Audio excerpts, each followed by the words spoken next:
Bonjour à toutes et à tous, c'est Arca. Aujourd'hui, nous entrons dans la 39e partie du cours sur les espaces topologiques. Donc aujourd'hui, nous allons nous intéresser à la compacité. Rentrons alors dans le vif du sujet. Donc soit ET un espace topologique avec E non vide, et soit A une partie de E.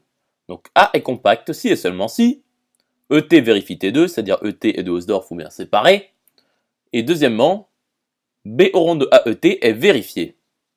Donc autrement dit, A est compact si et seulement si ET est de Hausdorff et A vérifie l'axiome de Borel-Lebesgue.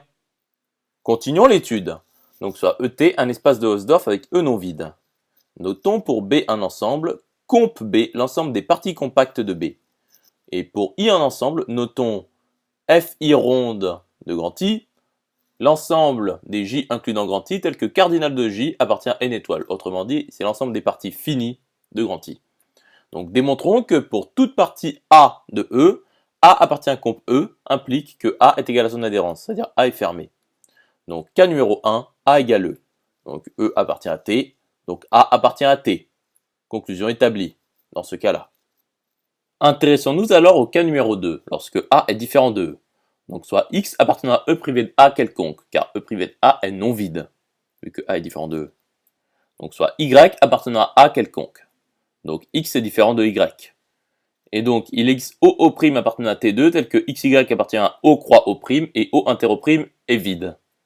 Nous pouvons alors constituer une famille U, XY, UY pour XY appartenant à E privé de A croix A appartenant à T2 puissance E privé de A croix A tel que pour tout XY de E privé de A croix A, U de XY inter U de Y égale l'ensemble vide et XY appartient à U de XY croix U de Y.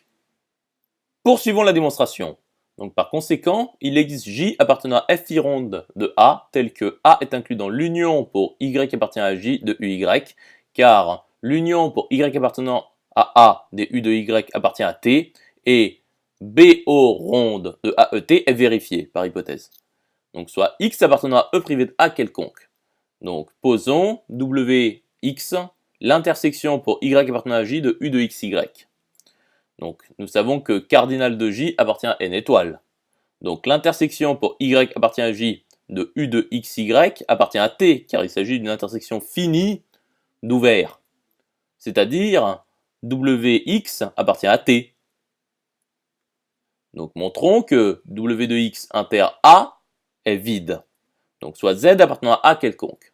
Donc Z appartient à l'union pour Y appartient à J de U de Y. Donc il existe Y appartient à J tel que Z appartient à U de Y. Donc Z n'appartient pas à U de XY car U de Y inter U de XY est vide. Donc Z n'appartient sûrement pas à l'intersection pour Y appartenant à J des U de XY.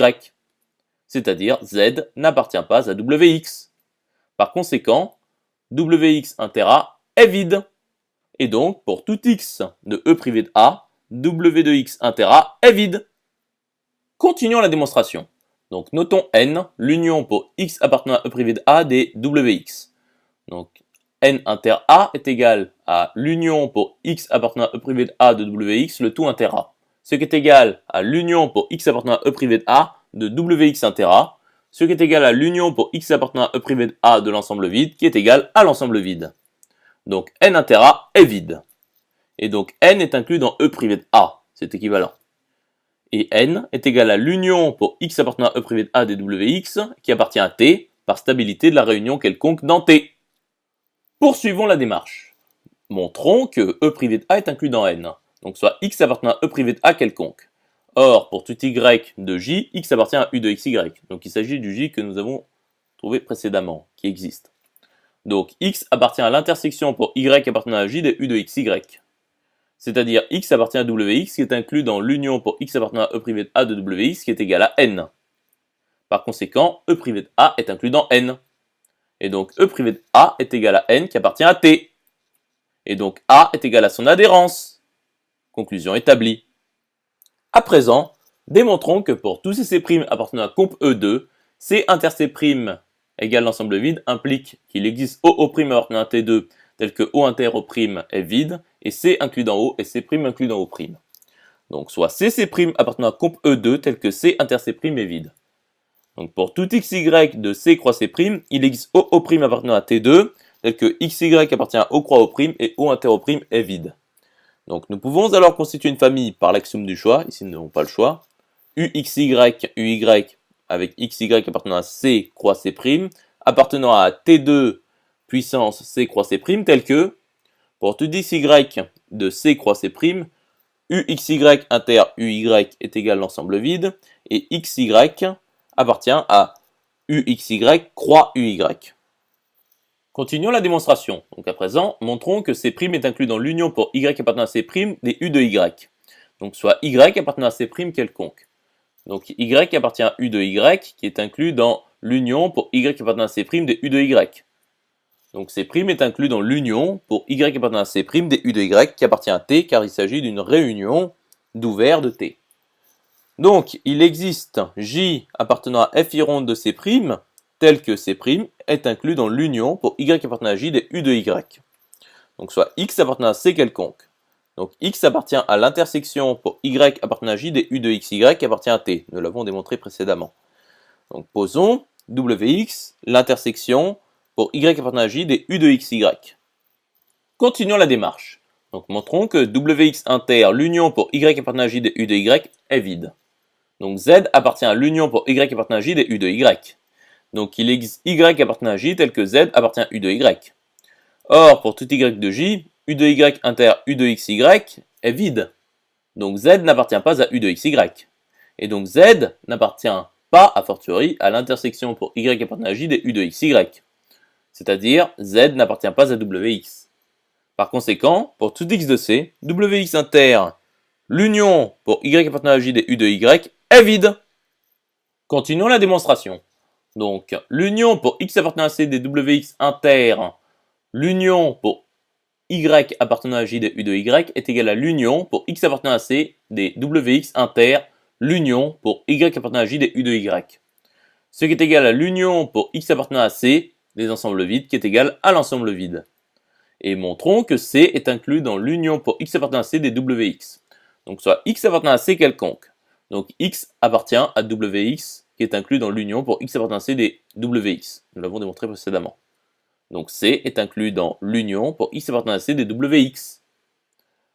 Nous en déduisons alors que C est inclus dans l'union pour X appartenant à C des WX qui appartient à T, et C' est inclus dans l'union pour Y appartenant à J des U de Y qui appartient à T, et l'union pour X appartenant à C des WX inter, l'union pour Y appartenant à J des U de Y est vide.